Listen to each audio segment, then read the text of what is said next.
दोस्तों, आज मैं आपको लेकर चल रहा हूँ पश्चिम बंगाल के बीरभूम जिले में स्थित तारापीठ मंदिर में, जहाँ विराजमान है माँ तारा। यह मंदिर शक्त संप्रदाय में अत्यंत महत्वपूर्ण स्थान रखता है। माँ तारा 10 महाविद्याओं में दूसरी महाविद्या मानी जाती है। तारापीठ में स्थित यह सिद्धपीठ भारत में माँ तारा के सबसे प्रमुख और पूजनीय मंदिरों में से एक है। मान्यता है कि यहीं पर महर्षि वशिष्ठ ने माँ तारा की साधना करके सिद्धि प्राप्त की थी। बाद में महान तांत्रिक बामाखेपा ने भी इसी पवित्र भूमि पर माँ तारा की कृपा और सिद्धि प्राप्त की। दोस्तों, मंदिर तक पहुंचने के लिए मुझे तारापीठ के भीड़-भाड़ वाले बाजार से होकर गुजरना पड़ा। रास्ते के दोनों ओर फूलों, मालाओं, प्रसाद और पूजा सामग्री की अनगिनत दुकानें सजी हुई थी। मैंने भी माँ के सम्मान और पूजा के लिए एक चुनरी, फूलों की माला और पेड़े का प्रसाद खरीदा। सारी पूजा सामग्री लेकर मैं श्रद्धा के साथ मंदिर परिसर में प्रवेश कर गया।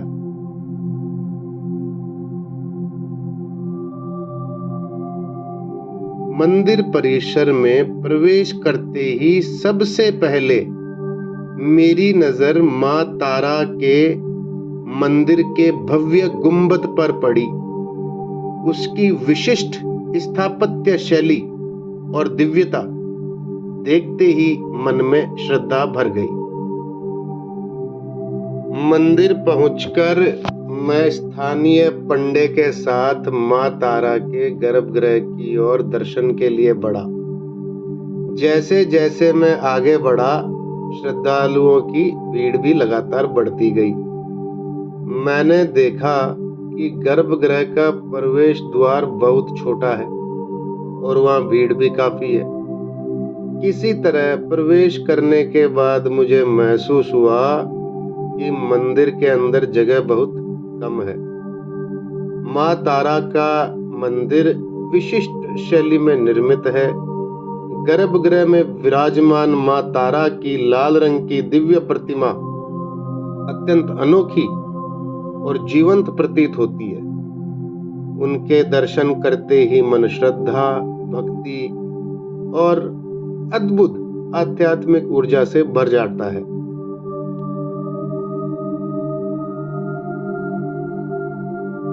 माँ तारा के चरणों में मैंने सर्वजन सुख, शांति और कल्याण के संकल्प के साथ अपने साथ लाई हुई माला, चुनरी और प्रसाद माता को अर्पित किया। पंडित जी के द्वारा बताए गए विधि विधान के अनुसार मंत्रों का उच्चारण किया और माँ को चरणों में कमल पुष्प अर्पित किया। उनकी आराधना कर उनका आशीर्वाद प्राप्त किया। इसके बाद मैं गर्भगृह से बाहर आ गया। मंदिर प्रांगण में मुझे पता चला कि माँ तारा मंदिर के बिल्कुल पास स्थित शमशान के दर्शन भी अत्यंत महत्वपूर्ण माने जाते हैं। तांत्रिक साधना की दृष्टि से यह शमशान एक अत्यंत शक्तिशाली साधना स्थल माना जाता है। जब मैं शमशान के पास पहुंचा तो मैंने देखा कि वहां महान तांत्रिक संत बामाखेपा का मंदिर बना हुआ है। उनकी प्रतिमा के सामने अनेक श्रद्धालु श्रद्धापूर्वक पूजा अर्चना कर रहे हैं। बामाखेपा संत के मंदिर के पास ही एक पंचमुंडी आसन का मंदिर बना हुआ है। वहां पर भी श्रद्धालु पूजा अर्चना कर रहे थे। दोस्तों, पंचमुंडी आसन तांत्रिक परंपरा में अत्यंत विशिष्ट और महत्वपूर्ण साधना आसन माना जाता है। वहां का पूरा वातावरण तंत्र साधना की परंपरा से ओतप्रोत दिखाई दे रहा था। वहीं पास में स्थित बलि स्थान की भी लोग पूजा कर रहे थे। मंदिर प्रांगण में कुछ बाउल साधक बाउल संगीत की मधुर प्रस्तुतियां दे रहे थे। मैंने उन्हें सम्मान स्वरूप कुछ दक्षिणा दी और कुछ देर वहां के आध्यात्मिक वातावरण को महसूस किया।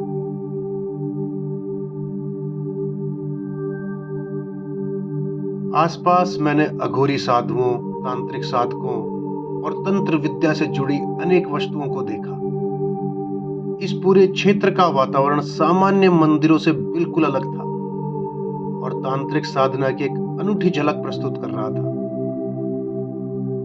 आसपास के स्थानों को देखते देखते मैं शमशान के उस हिस्से में पहुंचा जहां मानव शव की राख का एक छोटा सा टीला बना हुआ था।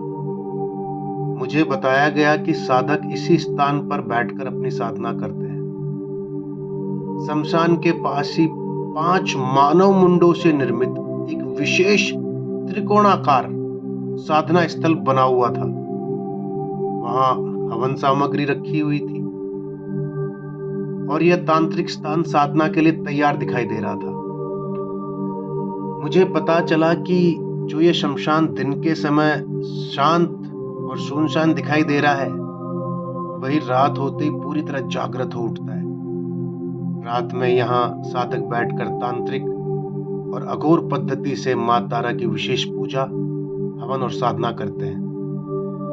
वहां उपस्थित अघोरी साधुओं ने भी मुझसे कहा कि यदि मैं रात के समय यहाँ आऊं तो स्थान का रूप बिल्कुल अलग दिखाई देगा। उनके अनुसार यहाँ रात की साधना और वातावरण का अनुभव ही कुछ और होता है। दिन के समय मां तारा के दर्शन करने, शमशान और आसपास के सभी महत्वपूर्ण स्थानों को देखने के बाद मैं वापस लौट आया। मैंने जानकारी प्राप्त कर ली थी कि रात के समय पंडित जी के माध्यम से मां तारा का विशेष हवन करवाया जा सकता है और इसी कारण रात होने पर मैं एक बार फिर तारापीठ पहुंचा। अब वहां का पूरा वातावरण बदल चुका था। जो स्थान दिन में शांत दिखाई दे रहा था, वह अब पूरी तरह जागृत था। श्रद्धालुओं की भीड़ बढ़ चुकी थी और पूरे मंदिर परिसर को सुंदर रोशनी से सजाया गया था। रात के समय यह स्थान और भी अधिक दिव्य तथा मनमोहक प्रतीत हो रहा था। मैं सीधे उस निर्धारित स्थान पर पहुंचा जहां हवन कराया जाना था। आसन ग्रहण करने के बाद पंडित जी ने पहले से ही मां तारा के हवन की तैयारी कर रखी थी। हवन की सारी सामग्री की व्यवस्था पहले से ही पंडित जी ने कर रखी थी। मां तारा की उपासना तांत्रिक परंपरा में पंचमकार के साथ की जाती है।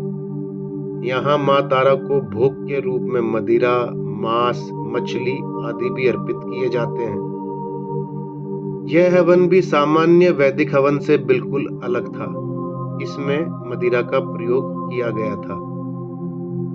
मैंने अपने जीवन में अनेक हवनों में भाग लिया है, लेकिन यह तांत्रिक पद्धति से संपन्न होने वाला एक अनूठा हवन था। जब पंडित जी हवन करा रहे थे, तब मुझे ऐसा लगा कि उन्होंने थोड़ी मदिरा का सेवन किया हुआ है। मैंने भी थोड़ा मदिरा पान किया था, लेकिन जैसे ही हमने मां तारा के समक्ष हवन और संकल्प शुरू किया, मेरे भीतर एक गहरी शांति और आध्यात्मिक संतोष का अनुभव होने लगा।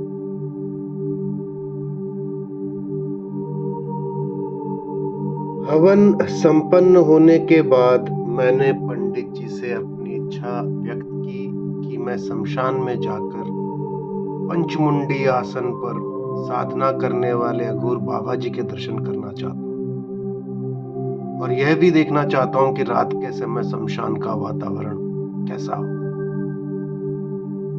अघोरी बाबा के दर्शन और उनका आशीर्वाद प्राप्त करके मैंने देखा कि शमशान में तांत्रिक विधि से मानव मुंडों के साथ विशेष हवन साधना चल रही है। मैं उस राग के टीले के पास भी पहुंचा जहां बाबा जी बैठे हुए थे। सभी आने वाले श्रद्धालुओं को साधुवाद और आशीर्वाद दे रहे थे। मैंने उनके दर्शन किए और उनका आशीर्वाद प्राप्त किया।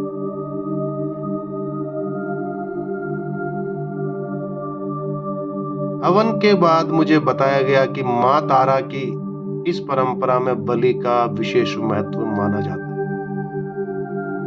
इसी कारण अगले दिन मैं एक बकरा लेकर माँ के चरणों में पहुंचा।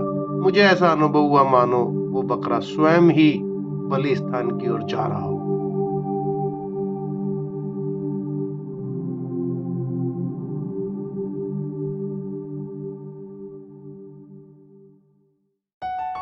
पंडित जी के बताए अनुसार जैसे जैसे मैं बलि स्थान की ओर बढ़ रहा था, मुझे लगा मानो बकरे के भीतर भी बलि के लिए एक विशेष उत्साह और ऊर्जा हो।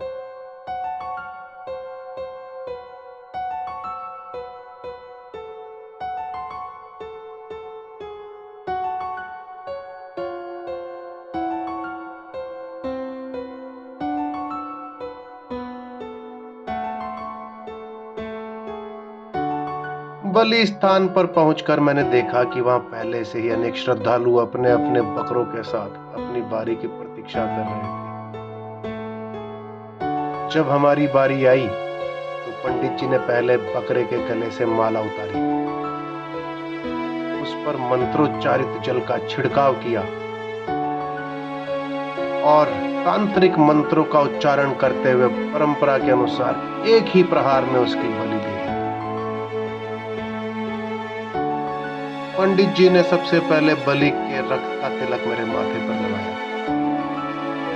इसके बाद मेरे साथ आए ड्राइवर और टीम के अन्य सदस्यों को भी तिलक लगाया गया। इसके पश्चात हमारी ओर से अर्पित की गई यह बलि माँ तारा को समर्पित की गई। उसी बकरे का मांस माँ तारा के भोग एवं लंगर में उपयोग किया गया। दोस्तों, तारापीठ की यात्रा मेरे लिए एक तीर्थ यात्रा नहीं बल्कि शक्ति उपासना, तांत्रिक परंपरा और आध्यात्मिक साधना को निकट से समझने का एक अद्वितीय अनुभव रहा।